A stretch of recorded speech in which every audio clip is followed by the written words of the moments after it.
So, welcome back to our discussion on the evidences from paleontology. In that, we are going to discuss about fossil dating. How do we date a fossil? So, generally, two methods are involved in this fossil dating. One is called as a relative, and the other one is called as absolute dating. In this particular session, what we are going to deal with is we are going to find, or we are going to discuss some methodologies by which we are going to trace the age of fossils. So first one is relative fossil dating, or the first type is relative fossil dating.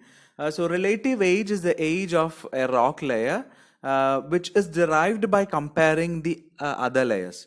So what happens is when the earth crust is being formed, what happens is the sediments are being deposited and over the other deposits formed. As a result, the lower strata will be the most older one and the upper one will be the younger one. So this particular relative method, as the term suggests, it does not give an exact age of that particular fossil or that particular rock. It just gives an idea about how old it is or in which strata it was present. So it does not give a clear clue about the age. You can just compare the different strata of different places and say that they might have been occurred in the same time, etc. It does not clearly give you an idea about the age. So it is an effective technique to compare. You can only compare the ages of two or more artifact rocks or even different sites. The oldest are the strata, they are lying at the bottom, and the age of the deposition does not mean the age of the artifacts found in the layer. That cannot be. So the exact age of fossil cannot be determined using this particular method, which is called as a relative fossil dating. So the most reliable and the commonly used techniques are the absolute dating techniques, which is the radio dating. So different types of radio datings are there, but the common one and the prevalent one is the radiocarbon dating. So the absolute dating is the absolute age is the numeric age of a rock or a fossil. So it is determined by using different radiometric dating techniques. So there are different techniques. So we will be discussing about 4 different techniques or radio metric techniques or dating techniques will be discussed in this session, and they will be the first one, the radiocarbon dating or C14 dating, followed by thermoluminescence, which is followed by the paleomagnetism and thermoluminescence. So these are the different techniques that are going to be, or the 4 different radio dating techniques that are to be discussed in this particular session. So first we will move on to the radiocarbon dating. So radiocarbon dating is used to determine the age of the living organisms like animals as well as plants. In both you can measure the or you can determine the age of such fossil. You cannot determine the age of rock, minerals, etc. The age of rocks and minerals cannot be estimated using this technique. So this is a technique used to estimate the age of the fossil, which is either a plant or an animal material. So the principle behind this technique is that you have 2 isotopes of carbon. One is a normal one, which is C12, and there is another radioactive isotope of carbon, which is C14. Both this C12 as well as C14 will be incorporated by plant when they prepare their food. So what happens is we'll see how this is formed. So in the diagram, you can see that the cosmic rays from the sun activates a neutron, which causes the nitrogen in the atmospheric air to be converted to C14. C14, and this C14, like normal carbon, it produces or it oxidizes to carbon dioxide, and this carbon dioxide will be taken in by plants and they incorporate the carbon from the carbon dioxide into their food, glucose, etc. And this C14 from the plants or trees will be taken up by animals when they have this food, and this will be incorporated into the animal. So this C14 actually, when the animal is living, it does not decay. So it retains as C14 in the animal or plant. It stays as C14 itself. So being radioactive, it will emit radiation, or it will decay into some other. It will undergo beta decay and it will form some other compound. But that does not happen for C14 until the plant or the animal is dead. So what happens is, from different animals, it enters C14 enters the food chain, and it reaches almost all organisms in the food chain or the food web. And this particular C14, it starts to decay only by the death of the animal, and this is highly unstable, and this the stability, or it start to decay with the death of the organism or death of the animal or the plant, and it decays. You can see in the lower insert, it decays. They undergo the process of beta decay and forms nitrogen again. And the half-life of the C14 is calculated to be 5,730 years. So half of the C14 to be decayed. So that means from death to half decay of C14, it takes something around 5,000 years, and the next half to 5,000 years, etc.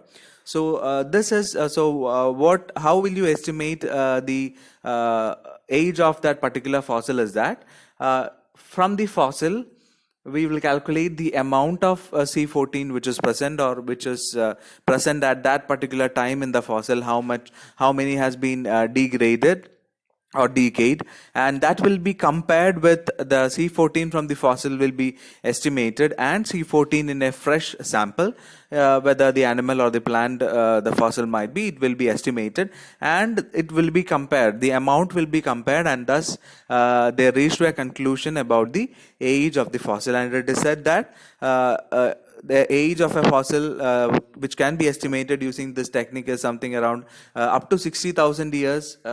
Age of fossil is determined with accuracy by this particular method that is called as the radiocarbon dating, or C14 dating, which is a widely used technique for dating of plant as well as the animal tissues. So this the major drawback of this technique is that this cannot be used for dating of minerals, rock, etc. So we have the other techniques for determining the age of such minerals, rocks, etc. And that is what we are going to see in the other session. So the first one is fission track dating. So all these which we are discussing now, they are absolute dating techniques, because they give us a clear age of that particular fossil.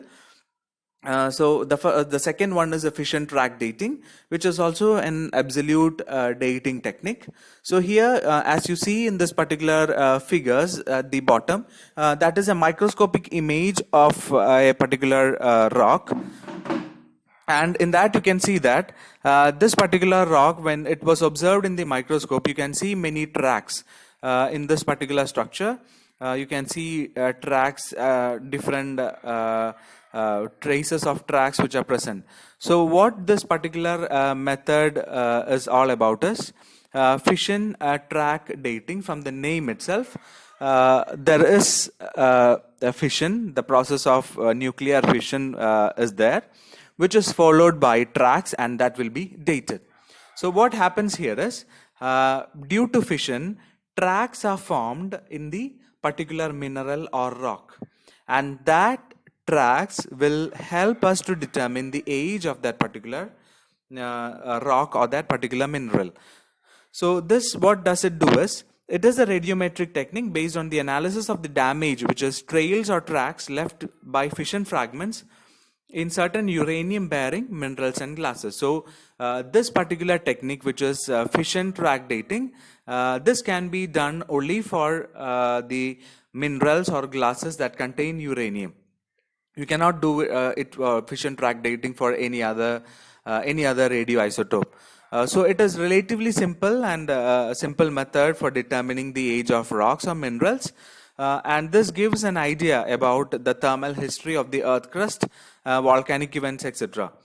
So this involves the using of the number of fission events produced from spontaneous decay of uranium-238 in minerals to date the time of rock cooling. So this particular method will be analyzing the decay of uranium to 238. So only the minerals which are having this particular isotope can be used for this particular method.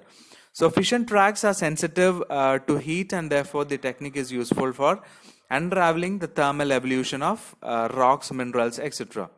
So there are many current research using fission track which are aimed at understanding the evolution of mountain belts, the source of sediment, studying thermal evolution of basins, then determining the age of strata, then dating of archaeological artifact, etc.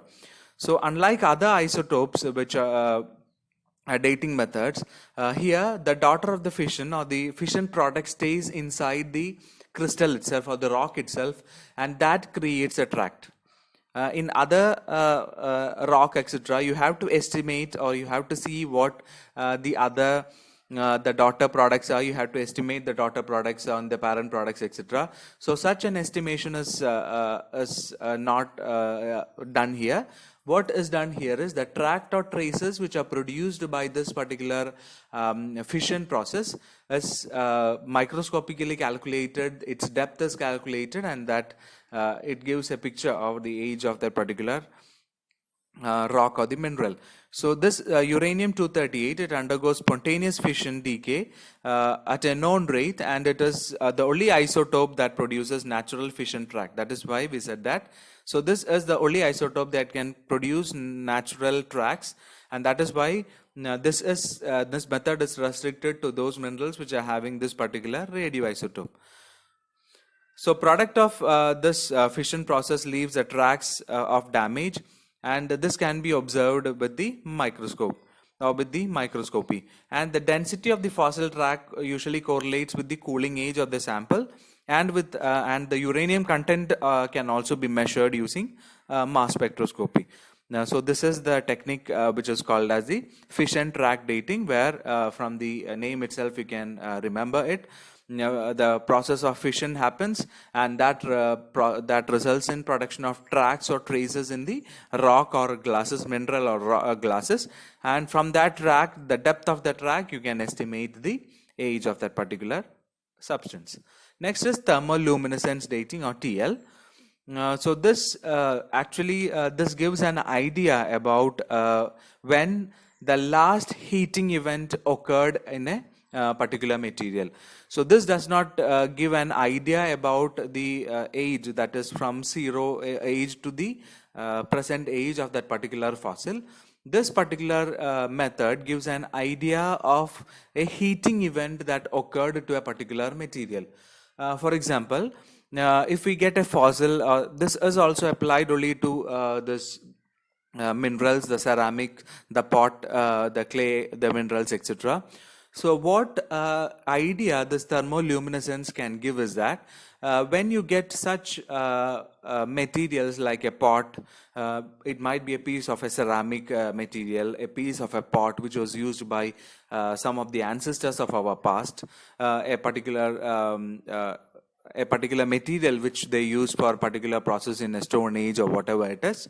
So if you get a type of structure like that, what you can do is that if you get a pot or something, they might have, if it is a ceramic one or a pot, they might have heated it for building it or for molding it.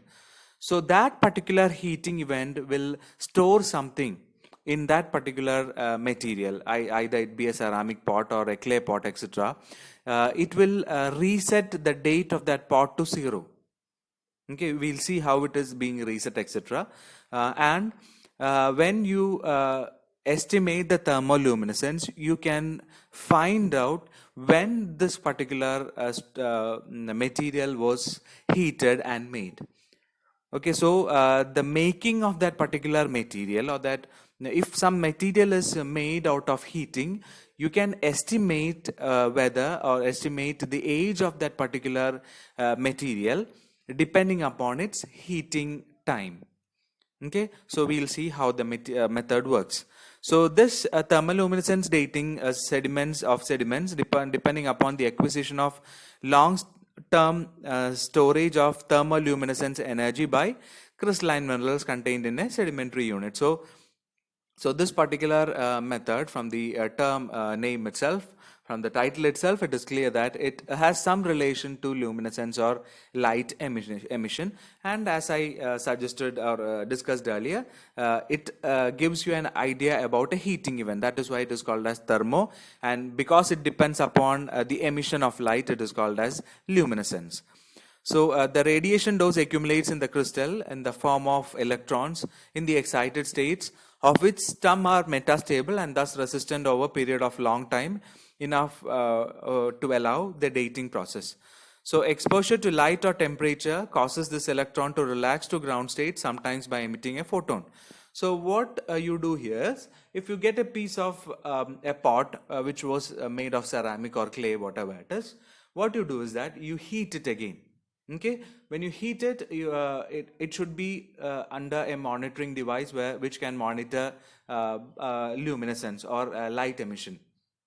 So what happens is, when such a particular substance is heated, the excited electrons which is trapped in that particular material, which was metastable, which was stable because of previous heating. That means when it was being built, it was heated, and that heating made that particular electrons or that excited electrons into a metastable one, and that metastable electrons again they move to their ground state by emitting light.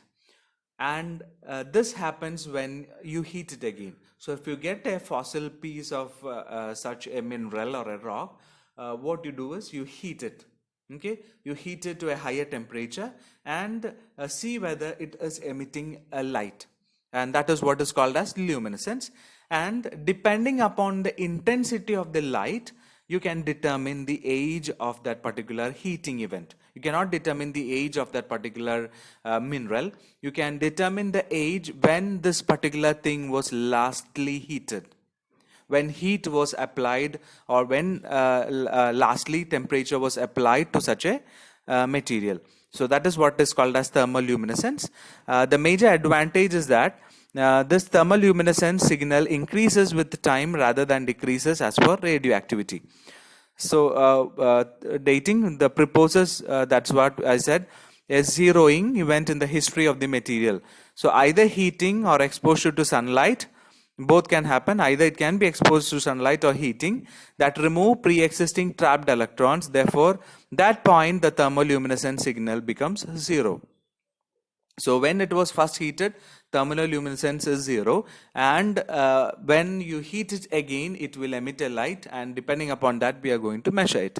So as time goes on, the ionizing radiation field around the material causes trapped electrons to accumulate, and in the laboratory, this accumulated radiation dopes can be measured by this, but this itself is insufficient to determine the time since the zeroing event. So it is used for materials where radiocarbon dating is not available, like sediments, etc. And it is now a common common in the authentication of all ceramic wares, for which it gives an approximate date when it was last fired or when it was last heated. So this is the use of this particular technique. The third technique which we are discussing, which is called as thermoluminescence. So we discuss three techniques of radio dating now. One was the first one, carbon dating. Second was fission track, and the third one is thermoluminescence. Coming to the last one, which is paleomagnetism. So this particular method gives you an idea about the magnetic field of the Earth in the prehistoric time. So paleomagnetism is a study of the record of Earth's magnetic field in the rock, sediments, and archaeological materials. So minerals, it is considered, or it is hypothesized that the minerals in rock, they lock in a record of the direction and intensity of the magnetic field when they are formed. And this provides information of the past magnetic field of the Earth, how the tectonic plates were formed or how they have moved, etc. That can be, you get an idea about such movements or such differences in magnetic field by this particular technique. So the record of geomagnetic reversals preserved in volcanic and sedimentary rocks, the sequences provide the time scale which is in a chronological order. So the geologists who are specialized in paleomagnetism are called as paleomagnetists, and the magnetic signature in the rock can be recorded by several mechanisms, either by thermoreminant magnetization, chemical remnant magnetization, or isothermal. Different techniques can be used for this.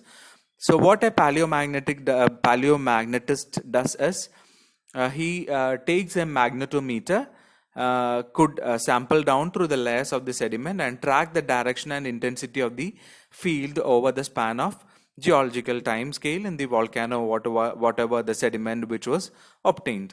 And from this studies, it was discovered that the North Pole was not stationary over the time, but it was apparently moving around a quite bit. So there are two possible explanations for this. Either the pole was stationary and the continent moved to that particular region, or the continent was stationary and the poles shifted. So either thing can. So such hypothesis could be formulated by using this particular technique, which is called as paleomagnetism. So these are the four radio datings which are used to estimate the age of the fossils, or different parameters of the fossil. So we discussed before. The first one was carbon dating, C14 dating. The second one was fission track. The third one is thermoluminescence, and the last one is paleomagnetism. So with this, we come to the end of the third evidence for evolution, which is the evidences from paleontology. We'll discuss we have two more evidences for evolution. Evidences from comparative and comparative physiology, and the other one is from taxonomy. So we'll discuss that in the next session. Thanks for hearing.